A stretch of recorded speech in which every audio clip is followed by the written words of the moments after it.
Katze ist auf alle Fälle die beste, die mich auch so eine.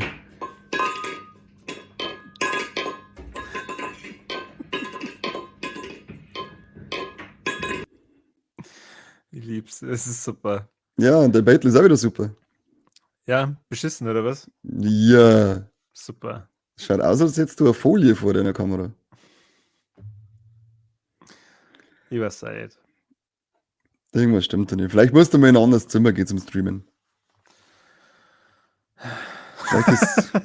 Vielleicht ist da einfach schlechter WLAN-Empfang bei dir. Ja, Das ist kann's blöd. auch. Kann's auch. Deutschland, beste Infrastruktur ever. Ever, ja. Schimpfen nicht über Deutschland, wir sind jetzt live. So, ich kann jetzt hier natürlich live was ausprobieren. Der Corby probiert jetzt live was aus. Ich sage erstmal herzlich willkommen zum dieswöchigen Kassettenschmerz von Viva la Movie Illusion mit dem heißesten Scheiß, der aus Hollywood und sonst irgendwo, wo man Kassetten draht, zu uns rüber geschissen wird. Ja. Und ja, wir sind krasse Insider. Wir haben auf alle Fälle den richtig tiefen Scheiß dabei, den sonst noch keiner weiß. Also dieser Fazit ist bei uns wahrscheinlich an 46. Stelle. Ja, so ist es. Da würde ich mir sagen, ja. Was der Corby da tut, weiß keiner. Aber da man eh nicht gescheit sieht, wegen seiner unfassbar kreisligen Kameraqualität, ist eigentlich wurscht. Er kann tun, was er will. Dann sagen wir auf alle Fälle herzlich willkommen mal zum Krawallmäuschen und zum Huber Christoph. Der Sesselzipfel ist heute nicht da, weil er geht lieber ins Fußballtraining. Da sage ich nur eins. Und ich bin stinksauer. Was tut denn jetzt der Corby? Wie lange muss ich noch irgendwelche Scheißgeschichten noch verzeihen? Ich flippe aus mit ihm. Mach mich schon wieder fertig. Ja, ich nehme jetzt erstmal einen genüsslichen Schluck Wodka pur. Corby, bist du jetzt schon da? Ich sag dir nicht gescheit. Echt? Ja, schauen wir mal, ob das was bringt. Ich bin jetzt direkt hier an meinem Repeater angeschlossen. Nicht an meiner Fritzbox. So weit wollte ich mir jetzt nicht vom Mikro wegtrauen. Aber ja, wir probieren immer wieder was Neues aus. Ja, wir sind technisch noch nicht ganz auf der Höhe, zumindest der Corby nicht. Ist cool, wenn wir in einer IT-Firma arbeiten. Vielleicht fragst du mir deine Admins aus der Firma, ob die dir da helfen können. Ich glaube, die sind froh, wenn ich sie meide. Hast du deine Kameralinse auch schon mal abgewischt? Vielleicht ist es einfach nur dreckig. Ach so. Ich weiß nicht, hast du das schon mal probiert? Oleg, es war der Wahnsinn, wenn es das jetzt war. Fall dir mit dem Finger drüber. Deine schmierigen Fettbratzen.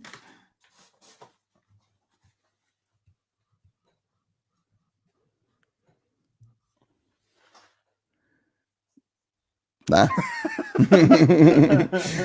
Das ist jetzt ist noch schlechter, weil du davor mit deinen schmierigen Fettbratzen hingelangt hast. Au wie Zwick. Ja. Aber zumindest ziehen wir das durch beim Kassettenschmerz, dass der Corby der schärfste aus unserem Quartett, der unschärfste bildlich ist. Die einzigen, die Apps nicht durchziehen, von dem es hieß, dass sie es durchziehen, ist Apple Plus TV. Da hat es jetzt erst mal geheißen, ja wenigstens bringt Apple alle Serien zu Ende und lässt keine offenen Enden und bla bla bla. Ha! Hat Apple gesagt, das werden wir für euch nicht sagen lassen. Und haben einfach jetzt gleich mal die Serie Time Bandits nach einer Staffel abgesetzt. Ich hab nicht draußen. Ja, ist schon durch. Ich hab nicht eine Folge gesehen, mich interessiert es nicht. War vom, wie ist der Taika Waititi, der Tor 4 Verbrecher. Großer Regisseur unserer Zeit. Bis Tor 4 gemacht hat. Auf alle Fälle fängt Apple jetzt halt auch an, Serien abzusetzen und wollen anscheinend dann nicht mehr so viel Geld reinbuttern, weil die haben ja in einer, ich glaube, Killers of the Flower Moon, Napoleon, The Argyle oder wie der Film heißt, da mit dem Henry Cavill um die 200 Millionen jeweils eingeballert. Und das war anscheinend alles nicht so ertragsreich, wie sie gehofft haben. Drum sagt Apple Plus, was Netflix kann ich schon lang und fangen jetzt auch Serien absetzen an. Diese netten Menschen, hä? Aber das ist mal wieder eine, du hast es gelernt, was ist das für eine Entscheidung? Eine rein wirtschaftliche Entscheidung, da brauchen wir uns überhaupt nicht aufregen. Wirtschaftliche Entscheidung, niemand muss, aber Kim, keiner von uns hat Time Bandits gesehen. Hat es jemand von euch gesehen? Schreibt es in die Kommentare und wenn ja, warum habt ihr es absetzen lassen? Da ist kein Fetzo, schreibt gerade eine mit Servus kein Fetzo. Ich müsste ein Fetzo heißen. Naja. Schön, ja. Basiert anscheinend auf einem Film aus den 80er oder so, Time Bandits. Muss ich zu meiner Schande gestehen, auch nicht gesehen. als ich die Meldung gelesen habe, oder beziehungsweise zugespielt habe, direkt vom Apple Plus CEO, hat es geheißen, die Serie, die auf dem alten Klassik-Kult sowieso basiert und irgendwas, was halt aber alles die Klassiker und Kultfilme sind, von denen ich noch nie was gehört habe, hat's halt ab. Fühle mich fast wie der Corby, wenn man über einen Film wie Terminator redet. Ja, heute mir nur einen Klassiker mit Mike auf. Ja, habe ich schon gesehen. Fuchs Daniel ist auch da. Servus, du Fuchs. Aber wir verraten natürlich nicht. Nein, das verraten wir nicht. Heute ist ein Klassiker von Mike und mir rausgekommen. Aha. Das können wir verraten, weil er ist ja öffentlich zugänglich für alle. Ach, du meinst Texas Chainsaw Massacre? Texas Chainsaw Massacre. Aber warum hat es denn das eigentlich öffentlich freigegeben? Ja, weil wir gesagt haben, das ist irgendwie blöd, wenn wir dann den ersten Teil jetzt als exklusiv machen. Wir waren jetzt einfach wieder mal gnädige Podcast-Herrscher und haben gesagt, okay, aus dem Chainsaw Massacre Franchise kriegt es 2 Filme gratis und für die nächsten, wenn sie es nicht zahlt, dann rast sie komplett aus. Dann fällt zu jedem heim und wichsen. Das ist mir scheißegal. Und ihr wisst, wie er wichsen meint. Aber richtig, also nicht an. Nicht an, das sage ich. Der Fuchse ist jetzt noch da. Entweder ist es der Daniel Fuchs, der jetzt seinen Namen geändert hat in Fuchse, oder es ist ein zweiter Fuchs. Er hat geschrieben, dass Time Bandits nach einer Folge abgebrochen wurde, weil es irgendwie nichts war. Tja. Ist es dann die Serienverfilmung, Serienvermachung von dem Film Time Bandits? Ja. Scheinbar ja. Das ist gar nicht so scheiße. Den habe ich erst letztes Jahr zum ersten Mal gesehen, Time Bandits. Den Film jetzt? Ja. Hä, du hast den Film gesehen, den ich nicht gesehen habe. Oh, okay. Sicher scheiß dann. Für die war es nichts. Es ist Warum? Zu englischer Humor. Wenn er so ist, wie wenn er Bass ist, wie der Ricky Gervais zum Beispiel, dann mag ich das schon meins. Vollgas Monty Python. Ja, okay, dann hänge ich mir eher auf, bevor wir den Scheiß drüber schauen. Ja, denke ich mal schon. Ich glaube, da spielt der komplette Cast mit. Ach, komm mir auf jetzt. Ach, komm her. Komm mir auf jetzt. Verzeih mir lieber, ob du auch von irgendeinem CEO eine Meldung gekriegt hast. Das Kirby ist im Vergleich zu Kani schon ein wenig leise. Ja, gut, der Kani schreit ja auch die ganze Zeit. Ich habe ein sehr lautes Organ, ja. Ich habe ein sehr lautes Organ. Und ich muss dazu sagen, ich bin halt in der Früh behandelt worden. Ich habe eine Spiegelung gekriegt mit einem Schlauch in den Hals rein. Die haben, glaube ich, auch mein Organ erweitert. Darum bin ich jetzt noch lauter. Ich habe aber gerade festgestellt, dass mein Mikro zur Hälfte aus war. Vielleicht ist ja die Kamera zur Hälfte aus. Darum ist das Beitel so scheiße. Ich hasse die. Ich habe auch natürlich News, alles selbst recherchiert, wie immer. Nein, wie immer. Ich will mich hier nicht mit fremden Federn schmücken. Also alles was ich euch jetzt erzähle, habe bei der Kani zugespult und habe ich durch ChatGPT verfeinern lassen. So funktioniert unsere Redaktion. Das ist... Ich halt einfach alles am Laufen. Ich bin die Spucke, die letzten Teile nur zusammenhält, bevor wir zerbrechen. Ja, richtig. Meine Kamera hat schon aufgegeben. Die hat schon aufgegeben, die habe ich mit 2 Jahren gespuckt. Ja. Und zwar eine News über die 3. Staffel von Monster. Und zwar Charlie Hunnam. Hannaman, richtig, sage ich ja. Wird den Serienmörder Ed Gein spielen. Oh. Sagt dir Ed Gein überhaupt was? Ja, selbstverständlich. Auf dem basiert die Figur zu unserer heute veröffentlichten Folge. Aha. Und zwar wurde er bekannt als der Plainfield Killer. Genau, der Schlächter von Plainfield. Ja, da gibt es ja übrigens einen coolen Song für die Bloodsucking Zombies, Plainfield Love. Krass. Super Song. Ja, auf jeden Fall ikonische Figuren wie Norman Bates und eben Leatherface basieren auf dem. Ab 3. Oktober 2024 wird diese Staffel auf Max erscheinen. Also auf Max? Check ich nicht. Ja, was jetzt? Haben wir das letzte Mal schon diskutiert, oder? Ja, aber die letzten 2 Monster, ja, das schon, aber ich meine, weil die letzte, ja gut, kann sein, vielleicht hat sie Netflix dann die Rechte gekauft und kommt bei uns nur auf Netflix, weil Dama und jetzt diese letzte Monster, die 2. Monsterstaffel, die jetzt erst rausgekommen ist, aus den 2 Brüder, die ihre Eltern umgebracht haben, die ist auch auf Netflix drin. Warum kommt dann das auf Max? Sag ich schon nichts mehr? Macht's, wie es meint. Ich sag ja, angereichert Kani, Facebook und ChatGPT. Und als Hintergrundinfo, weil ChatGPT ist natürlich nicht faul, Ed Gein war nicht nur für seine Morde bekannt, sondern auch für das Grabräubern berüchtigt. Hast du den Ed Gein nicht kennt? Na. What? Alter, ich bin hier vollkommen unschuldig, weißt du? Ed Gein? Ja, Der Typ, der aus Menschenhaut und Knochen Klamotten und Gürtel und Hosenträger und Besteck und Geschirr gemacht hat. Völlig krankes Schwein. Und wenn man jetzt nicht in dieser Horrorwelt lebt, wann unterhält man sich dann über den? Ich meine, Ed Gein, das ist so etwas wie, was weiß ich, wie eben der Jeffrey Dahmer oder der Ted Bundy, das ist einer der berüchtigsten Ted Bundy und kenne bekannten. ich. Ja, Der einer der kommt in Supernatural bekanntesten. vor.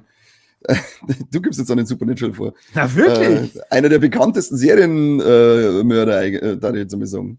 Ja, richtig. Richtig. Mhm. Ja, Corby. Oh. Ich sag nichts mehr. Ich sag nichts mehr. Ihr müsst Schreibt es schon in die Kommentare. Genau, schreibt es in die Haut's Kommentare, raus. welcher Serienmörder ist euer Lieblingsserienmörder.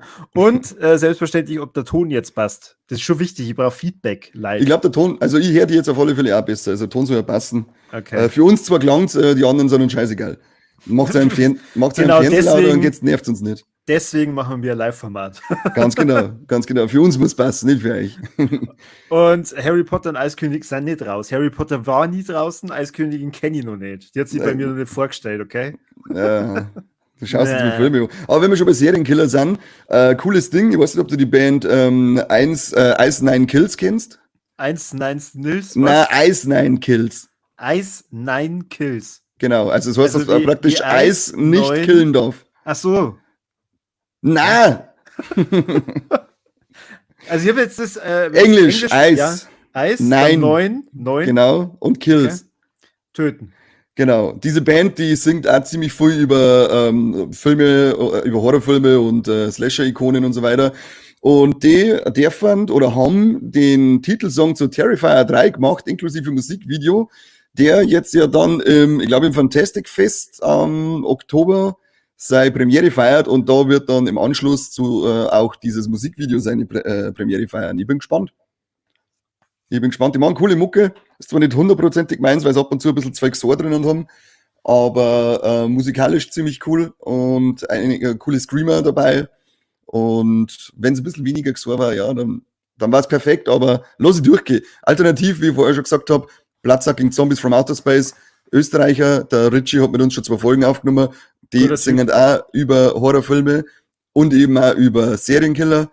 Und das ist genau die perfekte Band für diese Sache hier. Aber ihr wisst es jetzt, Ice Nine Kills macht das Musikvideo A Work of Art, eigentlich ein cooler Name für einen Terrifier 3 Song. Und vielleicht singen wir es mir auch in der Deutschland-Premiere, wenn Terrifier irgendwo zu sehen ist. B.A. Wild ist am Start. Hopper, der ist Servus und Christi. Aloha. Hey, mein Stift geht nicht mehr, das regt mich auf. Benutzen da Stifte. Weitere Weitere spannende Informationen aus dem verrückten Internet. Und zwar wird aktuell Watch Dogs fertiggestellt. Und zwar sind die Dreharbeiten jetzt abgeschlossen. Und ich weiß nicht, hast du Watch Dogs gespielt? Na, es ist ein Ubisoft-Spiel und da ich Assassin's Creed gespielt habe ich mich von denen auch ferngehalten und ich bin jetzt erst wieder mit Star Wars Outlaws in der Ubisoft Open World eingestiegen. Okay, also ich habe das bis zum Vergasen gespielt. Ich habe 100% Platin-Trophäe. Bei beide Ich Teile liebe oder es. nur den ersten?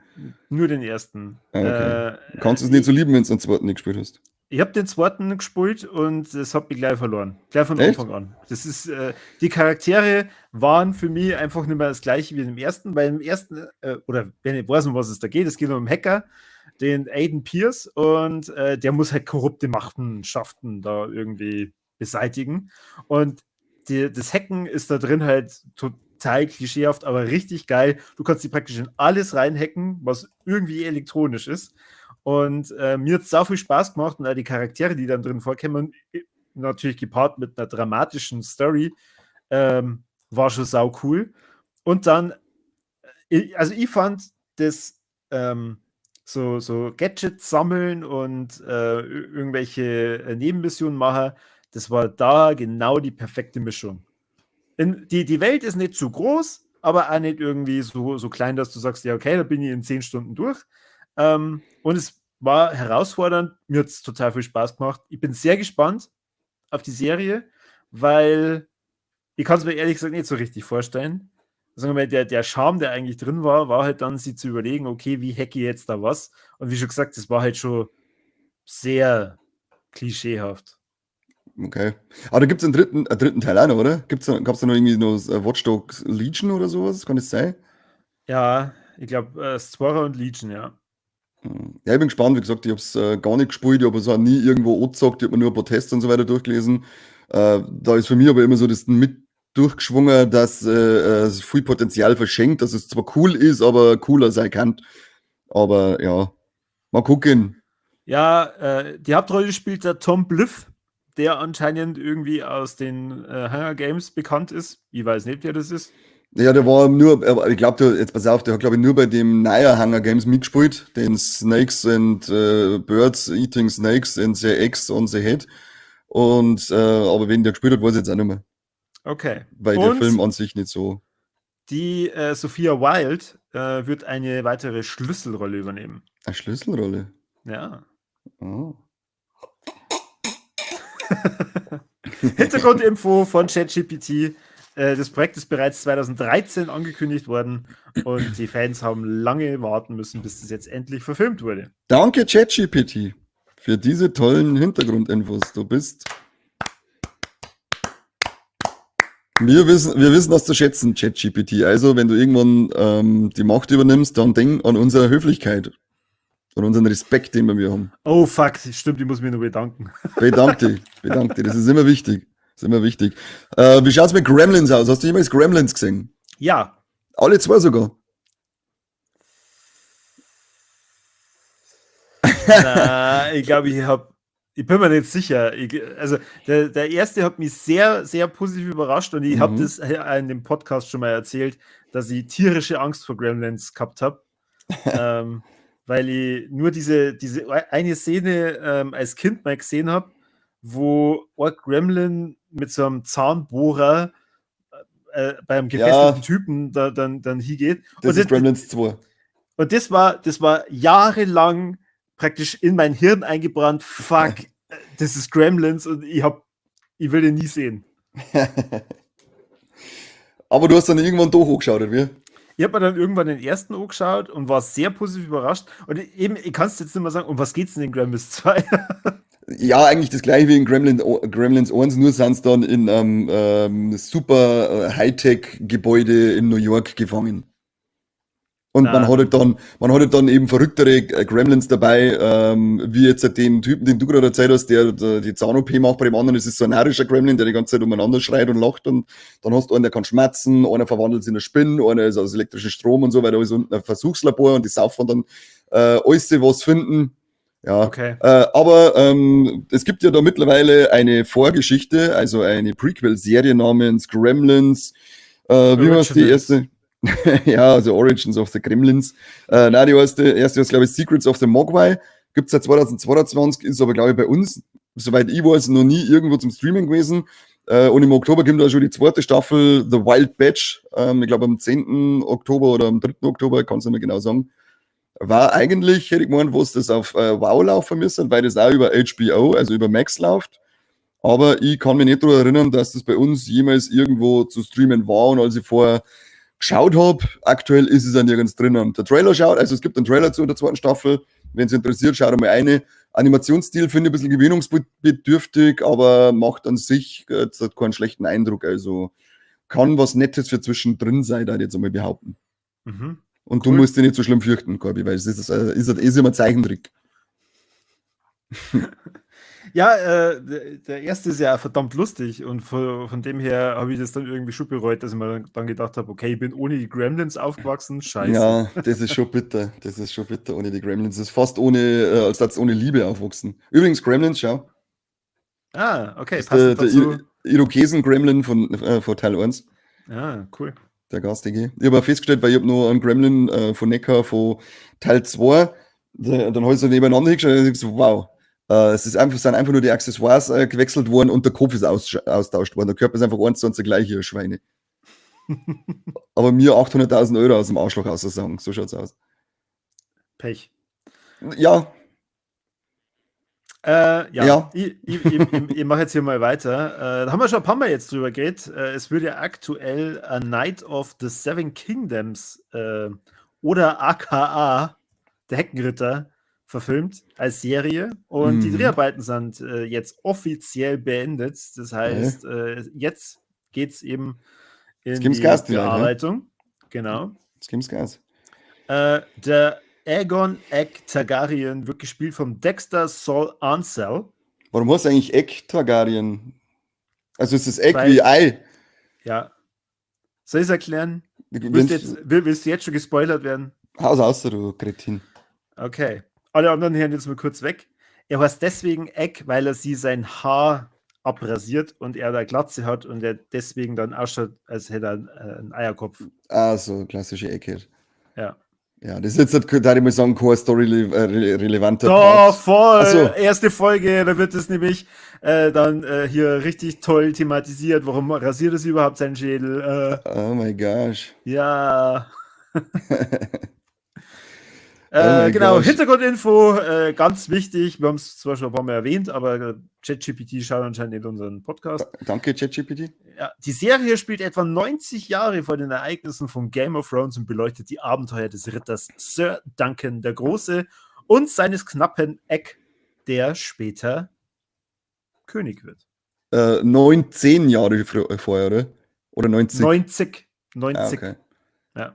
Ah, okay. 19 ist es dann praktisch der Aegon der Narische, den der Königsmörder dann mördert? Ist der das, oder? Ich glaube, er ist sein Vater. Was ist denn Flotte? Der Egg ist der Vater wahrscheinlich von dem Narischen. Und der Egg ist ja der Bruder von dem Aegon, der auf der Mauer ist, bei der Nachtwache. Der Alte da, oder? Der Blinde. Genau, weil der ja einmal dann, kurz bevor er stirbt, dann irgendwie die ganze Zeit ja erzählt, Egg, keine Ahnung, wo bist du, ich vermisse dich, keine Ahnung. Ach ja, da war mal so eine Stelle, stimmt jetzt, was du sagst. Ja, das ist eine Verbindung zum Heckenritter. Jetzt seid ihr schlauer, morgen am Pausenhof, da könnt ihr gleich wieder mal flexen. Keiner, der unter 18 ist, der auf unser Zeug anschauen, also wenn sie mit 18 immer noch auf dem Pausenhof rumlungen, dann haben sie wahrscheinlich schwere Probleme. Ja, ich sage jetzt ein Pausenhof in der Arbeit. Ach so, okay, klassischer Pausenhof. Wenn wir aber gerade bei Game of Thrones sind, dann können wir vielleicht mal kurz in die Emmys reinballern. Die sind jetzt die Woche, also ich glaube gestern oder vorgestern, keine Ahnung wann, Shogun verteilt worden, genau. Und Shogun hat ja jetzt Game of Thrones, meine ich, als die Show mit den meisten Gewinnen in einem Jahr abgelöst, oder? Mit 18 Emmys und Game of Thrones Staffel 6 hat 11 oder 13 gehabt, kann das sein? Ich weiß nicht mehr genau. Ich hab's mir nicht angeschaut, aber ich stelle mir das so vor, sie sind einmal hochgegangen und haben gesagt, bleib sind wir kurz da. Ja, genau. Ja, wie gesagt, ich glaube, also Shogun ist ja der Riesengewinner gewesen mit 18 Emmys. Ich glaube, Platz 2 wird dann schon Sven Bär gewesen sein. Der hat auch 6 Emmys oder so gewonnen, hat aber, glaube ich, dafür den Rekord mit den meisten Nominierungen gehabt. Was ich so geil finde, es ist ja, also Bär ist ja immer in der Kategorie Comedy, Best Comedy Serie und so weiter nominiert. Und ich denke mir die ganze Zeit, ja, die Serie hat schon ein, zwei Lacher, aber das Ding ist eigentlich bierernste Scheiß Dramaserie und sonst nichts. Warum ist die in der Kategorie Comedy drinnen? Verstehe ich nicht. Ich glaube, Amis haben einen schrägen Humor. Scheinbar, ja. Schau mal, der Typ ist schwer depressiv und Panikattacken, das ist ja sau witzig. Ja, geil, Comedy. Best Comedy.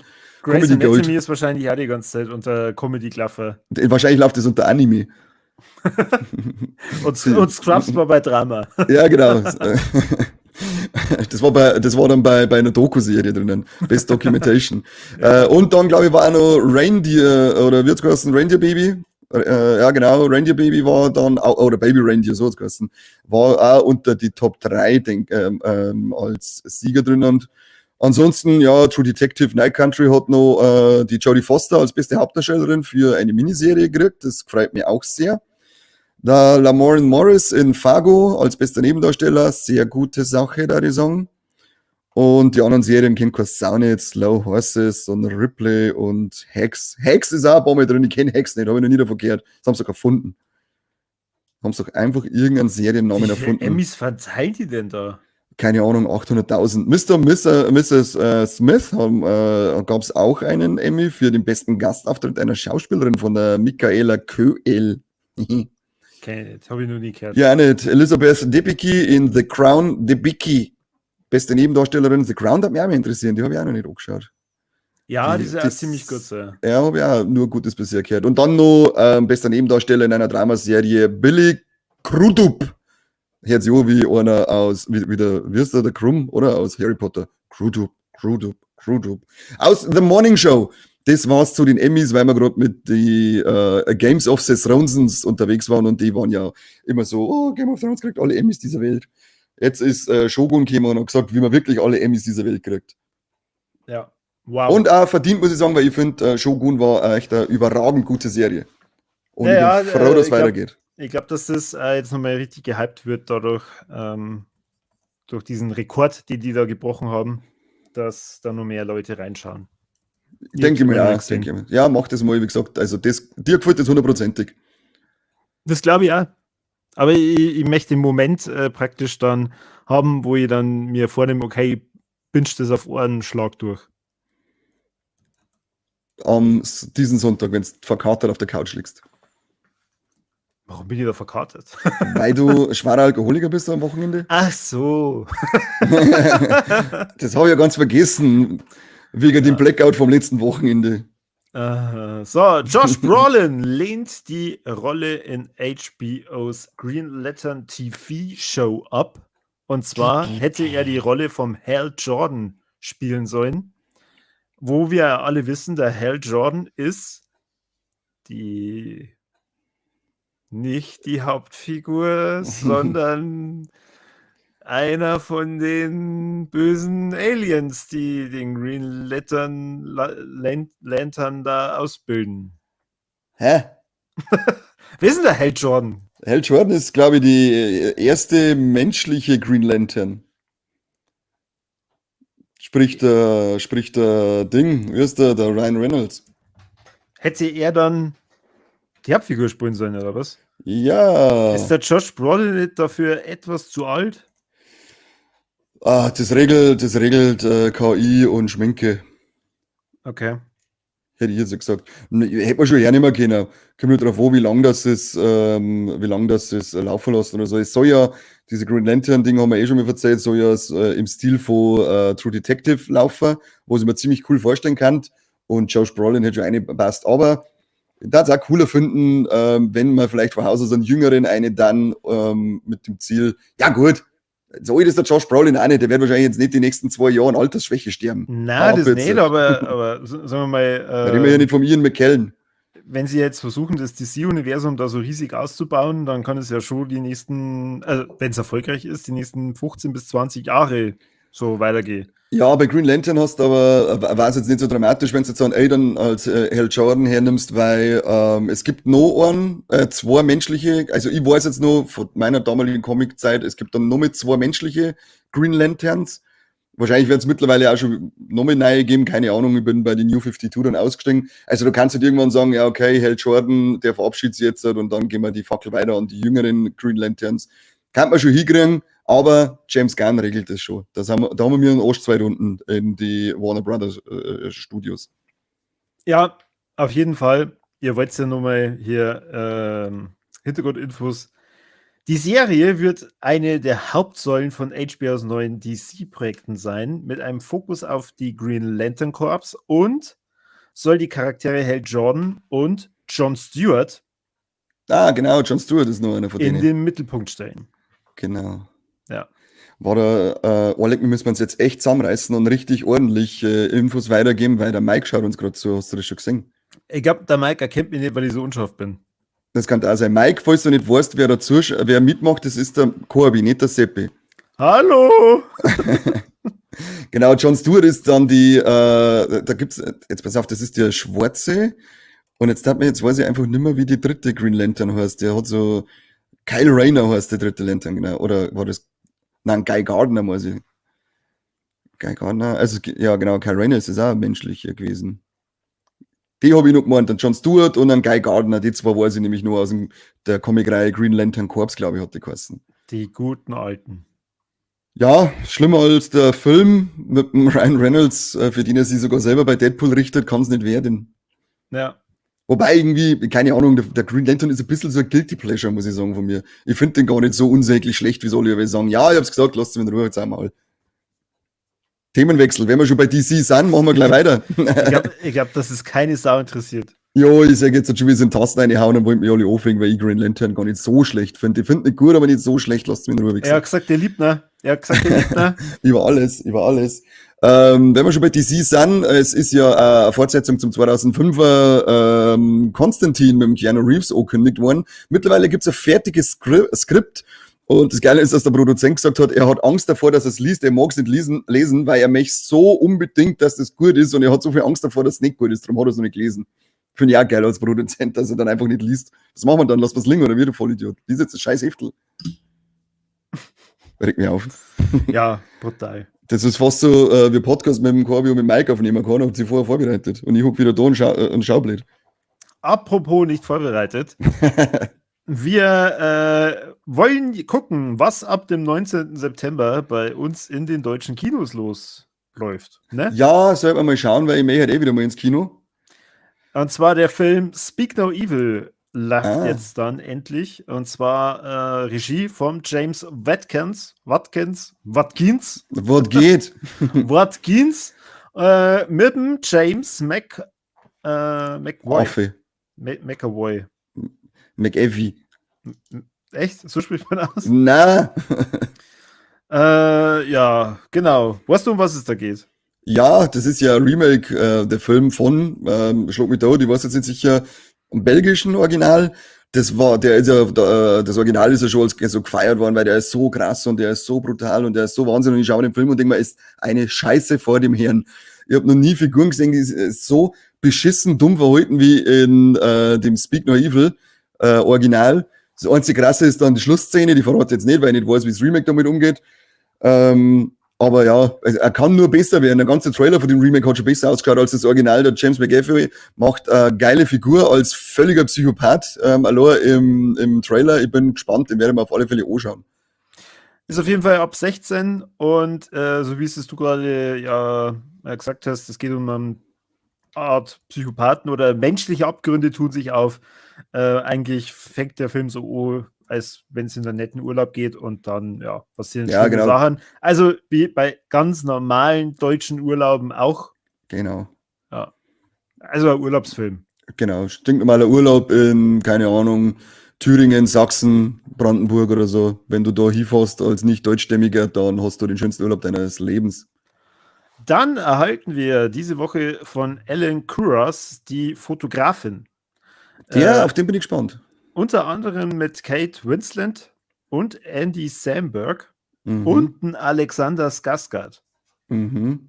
Auf den bin ich echt sehr gespannt. Das ist ein ganz interessantes Thema. Steht das dabei bei ChatGPT, um was das geht? Ich bin immer auf ChatGPT, deswegen ist das hier sehr schlecht vorbereitet. Ja, die Fotografin, da geht's. Das ist, glaube ich, die erste weibliche Kriegsfotografin, die im Zweiten Weltkrieg mit an der Front war. Und ich habe jetzt schon so ein paar Beutel gesehen, die sie geschossen hat und die im Film dann nachgestellt worden sind.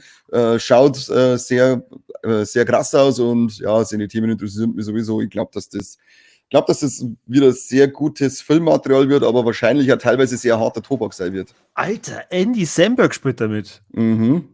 Ich liebe den Typen. Ich liebe den. Also muss ich ganz ehrlich sagen, Kate Winslet ist okay, aber Andy Samberg, geile Sau. Und, ja. Und das aber in einer ernsten Rolle dann, das bin ich auch gespannt. Und Marion Cotillard spielt auch mit. Die haben wir auch schon ein paar Mal gesehen. Welche ist jetzt das gleich wieder?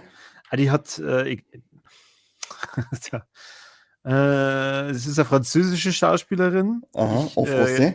Ich glaube, die war in Inception dabei. Weiß ich nur noch. Eine der Hauptrollen. Ja, der DiCaprio. Mhm. Genau. Die weibliche Hauptrolle. Nicht der DiCaprio, okay. Ach, schauen wir lieber weiter. Was gibt noch? The Substance von Karel Fairgeld. Der muss ultra widerlich sein. Mit der Demi Moore. Mhm. Auf jeden Fall ist das Poster, das da drin ist, nicht das, wo die Leute uns gewarnt haben. Also nicht das, wo wir ihr Rückgrat dann irgendwie so aufgeschnitten sind, sondern das schaut eigentlich ganz normal aus. Hat, glaube ich, in der Sneak, ist der sogar gelaufen im Cineplex, was ist auf alle Fälle, dass er in der Sneak gelaufen ist und da hat er sogar sehr durchwachsene Kritiken gekriegt, aber der Manu und der Peter von die Filmfressen haben gesagt, er ist es sogar wert, nochmal ins Kino zu gehen und deswegen muss er anscheinend wirklich schlecht sein, wenn die zwei sagen, dass er gut ist. Also jetzt so spontan, rein vom Poster her, muss ich sagen, sind das so ein bisschen Requiem for a Dream Vibes, die darüber schwappen. Ja, aber ich glaube, es geht in eine ganz andere Richtung. Sicher?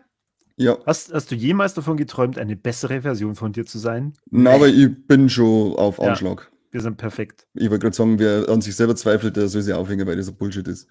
Dann kommt Rosalie raus, von Stephanie Di Gusto, ich weiß es nicht, es tut mir leid, Mucho gusto, hab's mucho noch mal einen gusto. normalen Namen. Aber echt, Spacken. Die Rosalie, eine junge Frau in Frankreich, die 1870 da umeinander gegeistert ist. Seit ihrer Geburt sind ihr Gesicht und ihr Körper mit Haaren bedeckt. Toll! Das kehrt einfach mal verfilmt. Da haben ist wir ja alle, eklig. da haben Diese wir alle ekelhaften Hippie-Weiber, die sollen sich endlich mal alle gescheit interessieren. drauf gewartet. Die Hauptdarstellerin heißt Nadja Tereskivsk. Wie es der DiCaprio sagt in Wolf of Wall Street, ab den Augenbrauen nach unten kein Härchen mehr. Ja. Sowas schaue ich mir gar nicht an, weil der kotze. Soll ich noch weitermachen? Es wird jetzt immer besser. Nein, ich möchte mich jetzt gerade in Frauenbilder, so wie es Kern, verirren.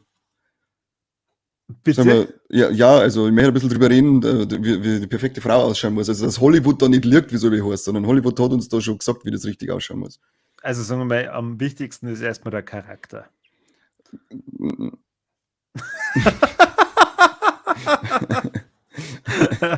Und dann, ob es unseren Podcast mag. Ja, okay, das lasse ich eigentlich. Ja, und dann können wir über den Körper reden. Na, finde ich nicht. Okay. Also Wie ich schaut denn finde, deine perfekte Frau aus? ja, so wie es uns Hollywood heute die ganze Zeit schon gelernt hat, Melissa McCarthy ist die perfekte Frau. Gott. Ja, apropos. Übrigens, der Peter schaut uns auch zu. Servus Peter, habe ich dir. Und er hat geschrieben, Substance ist super. Sehr schön. Ja. Und Fuchsi schreibt, Substance läuft halt leider nirgends. Bei uns in der Gegend, Landshut, Dingelfing und Phil Spielberg, die alle, haben den alle nicht im Programm. Da ich mich nicht drauf verlassen, dass ein Phil Spielberg nicht vielleicht doch noch gerade da ja in der Sneak gelaufen ist. Wir wissen jetzt nicht, ob er nur für die Sneak gebucht war, aber behalt das mal im Auge, Fuchsi. Haha, alter Fuchs, gell? Heute einmal, Korbi, verzeih weiter. Broke Alone, a Kinky Love Story, kommt auch am 19. September raus. Regie führte die gute Anna Unterweger. Es ist eine Komödie und eine Romanze. Ich glaube, ist das nicht auch wieder so ein Skandalfilm? Von dem habe ich noch nichts gehört. Wie heißt der? Broke Alone, a Kinky Love Story. Keine Ahnung. Ich bin auch alone und broke und das ist für mich keine Kinky Love Story, das ist einfach nur nervig. Ja, keine Ahnung, aus den 3 Sätzen, die ich jetzt da gelesen habe, kam nicht ganz hervor, um was es geht. Ich beschreibe euch mal kurz das Poster, dass ihr eine kleine... Du kannst es einblenden. Ach so. Moment. Da gibt es einen verrückten Share-Button und da kann man dann Sachen einblenden. Ich schließe erst noch die Dickpics, die ich da vorher geschickt habe, nicht, dass die vor mir drin sind.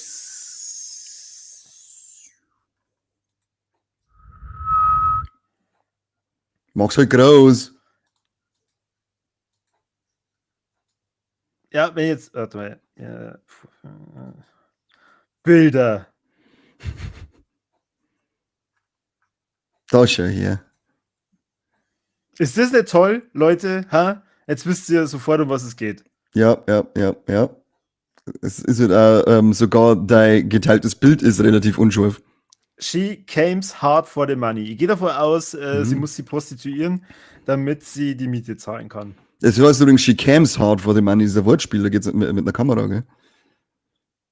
Stimmt. Mhm. Okay. Gut. Also sie wird sich vor der Kamera prostituieren. Ja, jetzt bist du... Wo ist denn deine Hand? Wohin wohl wahrscheinlich? Dann mit hier... der einen würge ich meine Eier und mit der anderen meinen Penis. Gandahar kommt auch endlich ins Kino, ein Abenteuer-Animations-Sci-Fi-Film. Ihr könnt es alle selber lesen, deswegen höre ich jetzt sofort auf, hier zu scheren, dass ihr den Eindruck habt, dass ihr hier die Infos, ich schalte einfach mal so runter, ob nur irgendwas Overlord kommt. Overlord, wie unsere Anime-Fans. Da wollte ich mit dir drüber reden, weil ihr habt jetzt das Poster schon ein paar Mal gesehen und dass das in diversen Kinos tatsächlich kommt. In diverse Kinos gehe ich nicht, das klangt mir diese Woke-Scheiße. Sagt dir das irgendwas? Ja, die Serie ist zum Streamen auf Amazon Prime. Ich habe aber auch noch nicht reingeschaut.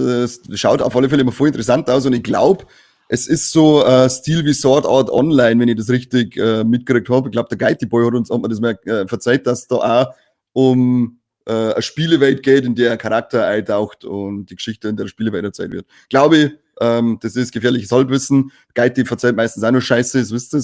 Das habt ihr gesehen bei unserem Hellblade-Stream. Aber das sind die Gerüchte, die mir ins Ohr gesetzt worden sind. Also, ich lese vielleicht den ersten Satz vor, weil der klingt schon interessant. Nachdem er 12 Jahre lang sein Lieblings-MMORPG gespielt hat, lockt sich Momonga zum letzten Mal ein und findet sich in einer Welt des Spiels wieder, in der er es auf unbestimmte Zeit spielt.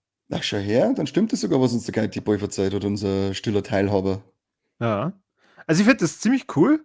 Ja. Und ja, geht's da rein, schaut euch das an. Animes in deutschen Kinos muss mehr gefördert werden. Fuchsi hat nochmal geschrieben, er ist tatsächlich ein Fuchs, das war nicht gerade ein Witz. Er hat nämlich für Spielberg schon angeschrieben und die sagen, nee.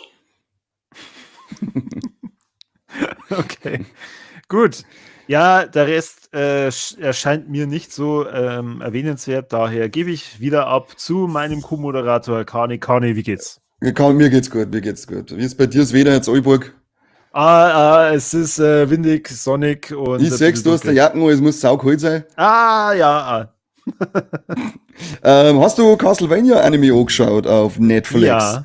Hast du die neue Castlevania Nocturne Serie schon angeschaut, Staffel 1? Nein. Im Januar kommt Staffel 2 und jetzt könnt ihr euch jetzt schon einen Trailer dazu anschauen. Schaut wieder sehr cool aus. Wer mit Castlevania und dieser anderen Geschichte Nocturne was anfangen kann, wird wahrscheinlich auch hier wieder begeistert sein. Aber wie gesagt, wir können euch ja die Trailer nicht mehr sagen, sonst gingen wir kein Geld. Und da ihr alle kein Stadia-Abo macht, ihr knickerten Schwanz, sind wir auf das Geld von YouTube angewiesen. Warum seid ihr so? Warum macht ihr das nicht? Keine Ahnung, was los ist. Keine Ahnung, was mit denen los ist. Wenn wir schon bei animiertem Material sind, der Zack Snyder ballert auch wieder einen raus, und zwar Twilight of the Gods, Animationsserie mit 8 Folgen, glaube ich, kommt ab 19.09. auf Netflix, glaube ich, ist schon den Freitag. Spielt, glaube ich, zur Wikingerzeit. Wenn ich es genau gelesen habe, oder wenn ich mich genau daran erinnert, weiß ich nicht, ob es so ist, aber es geht, glaube ich, um eine Halbgöttin oder Göttin, die sich in einen Halbmenschen oder Menschen verliebt, und dann, es gibt Blut, es gibt Action, es gibt Sex. Es muss anscheinend aus allen Poren oder aus allen Pixeln Zack Snyder rufen, die Serie, was ich heute gelesen habe. Trailer schaut cool aus, aber gefühlt nichts, was man noch nicht schon irgendwann einmal gesehen hat. Lassen wir mal durchlaufen irgendwann, oder? Ja, nebenbei. Kann man schon machen. Nee. Da, der Peter schreibt uns gerade, dass Kill auch sehr geil war und es auch einen Kino-Release geben wird. Das freut mich, aber auf den bin ich auch schon gespannt. Peter war, glaube ich, im Fantasy Filmfest, war das nicht jetzt erst, kann das sein? Ich war nicht mit dem Peter da. Ich auch nicht. Da kann ich es da nicht sagen. So, ganz wichtig, mir interessiert's. Ich kann nicht warten, bis du dir überlegst. Hast du dir schon diese Rebuild the Galaxy Serie angeschaut? Ja. Ich habe mir die ersten 5 Minuten angeschaut. Das wundert mich, du als alter Lego-Nazi. Wieso wundert die das? Ja, weil man dachte, für die gibt's, wenn dir einer einen Lego-Store hinwirft und sagt, schau noch 18 Stunden an, dann darfst du den 18 Stunden anschauen, weil du Lego so toll findest. Hallo, jetzt bock halt nicht und schalt aus. Tschüss, Corby. Hallo. Corby ist wieder da. Hi. Nein, aber die habe ich nebenbei mal laufen lassen.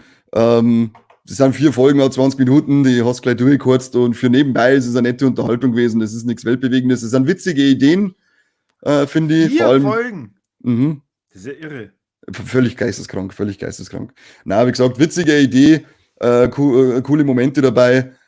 Aber wenn du es nichts sehen kannst, hast du es nichts sehen, und dir wird auch nichts da deswegen abgehen. Hauptsache wir können jetzt so ganz viel neue Lego-Sets ausscheißen dazu, wie eben diesen schwarzen Millennium-Falken, den kein Mensch braucht dann, also zumindest sage ich das einfach mal, dass ich den nicht in Lego brauche. Wenn, dann brauche ich einen 800 € super riesen Millennium-Falken, aber nicht den da in schwarz. In schwarz auch noch. Habe ich auch noch einen Woken Millennium-Falken daheim. Wie schauen die aus? Das, wenn der AfD mitkriegt, Höcke ist auf 180.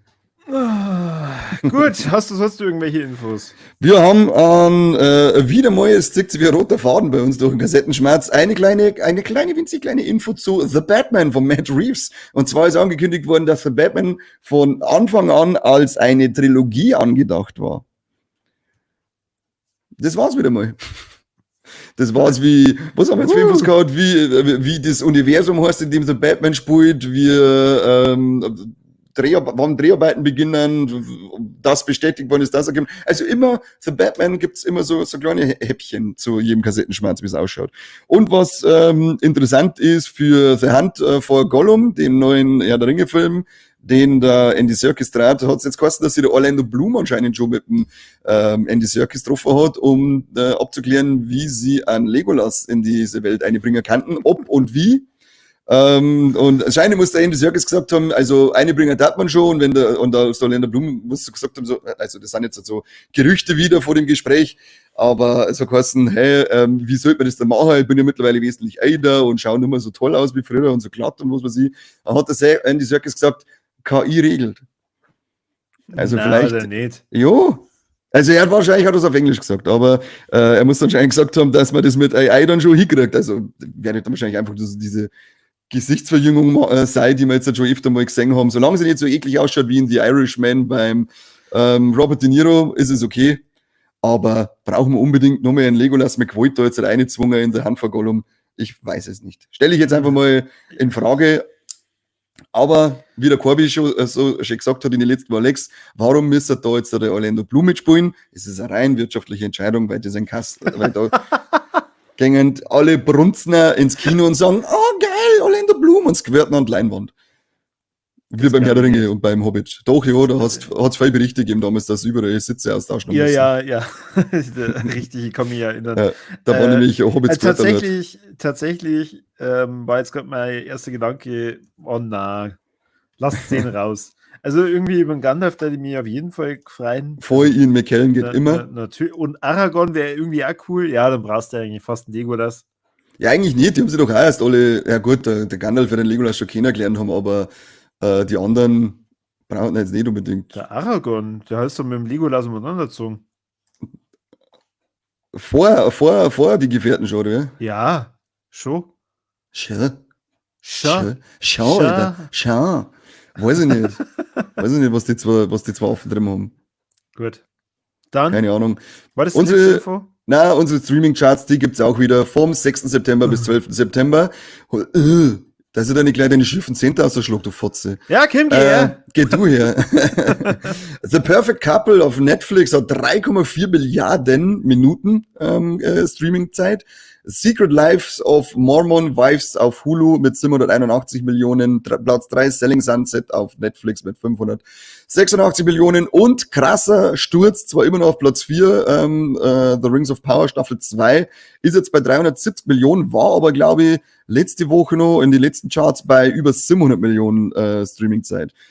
Puh, das ist, hoffen wir, dass wieder bergauf geht mit Ringe der Macht. Verdient haben sie es. Platz 5 ist Outlast auf Netflix 317, Platz 6 Worst Ex Ever, Netflix 310, Platz 7 Chaos 307, Platz 8 The Accident 250, Bad Monkey auf Apple TV Plus und dann mit 230 und Fight Night The $1 Million Haste mit 215.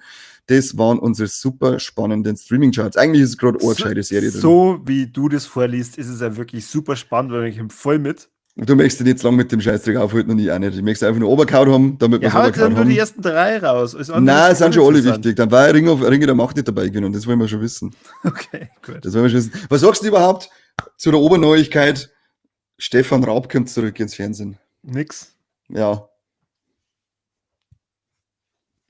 Nein, nicht einmal das hat er nicht verdient. Mir kotzt voll an, weil das Dämliche ist, dass ich mir jetzt schnell RTL Plus den Stream und den Kanal geholt habe auf der geringsten Abo-Stufe für 1-2 Monate brauche ich jetzt einmal schnell und das kannst du nur mit Werbung. Das gibt's nur mit Werbung, außer du nimmst den teuersten Abo-Block für 13 Euro im Monat. Und Warum da läuft hast du dir das geholt für was? darf ich da nicht sagen.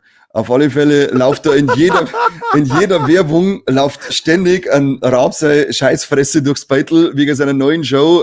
Die Millionen wirst du nicht gewinnen oder wie, also mit einem der brunstdummsten Scheißtitel, die jemals eine Serie gekriegt hat. Boah, ich krieg schon jetzt mal. Aber du redst drüber. Ja, was mich aufregt, das müssen wir eigentlich für den Lex aufheben. Ja. Machen wir jetzt gut. nicht. Das machen wir jetzt nicht. Ich habe mir die Show nicht angeschaut, Ja, nicht. aber ich habe ein paar Bilder gesehen, dass da schon Leute auch begeistert waren. Was für Dann hab Leute ich wieder- sind das halt? Ja, Da haben sie Kamera, also jetzt mal das Kamera in irgendeiner Behindertenwerkstätten gehalten haben. Na. Unser Nicht? Idiot war begeistert. Der scheiß Dominik, ich schlug ein. Ja, habe ich ja gesagt, Behindertenwerkstätten. Du weißt, wo der Dominik arbeitet. Kruzifix. So, Dominik, hallo. gut. Ich würde sagen, auf dieser wunderbaren Note, wie immer, die politisch absolut korrekt ist, klar. beenden wir den Kassettenschmerz. Vielen Dank, dass ihr wieder mit dabei wart. Ein Trailer noch einspenden, haben wir vergessen. Ja, mein Gott. Schmerzt du weiter, ich so. Kruzifix, ihr habt schon. Also, hast schon. Tschüss. Servus.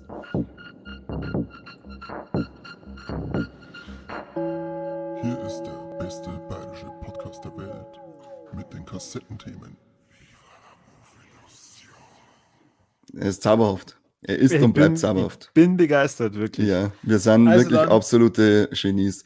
Danke fürs Zuschauen, danke für alle, die eingeschaltet haben, auch für die Neuen, die heute dabei waren, die wir noch nie gesehen haben. Und herzlich Texas Chainsaw Massacre ist heute rausgekommen und dann hören wir uns nächsten Dienstag wieder zum Talkthrough und am Montag zum Kassettenschmerz. Wo legt 2 Live-Folgen nächste Woche. Kauft euch nur Unterhosen, dann macht es gut. Tschüss.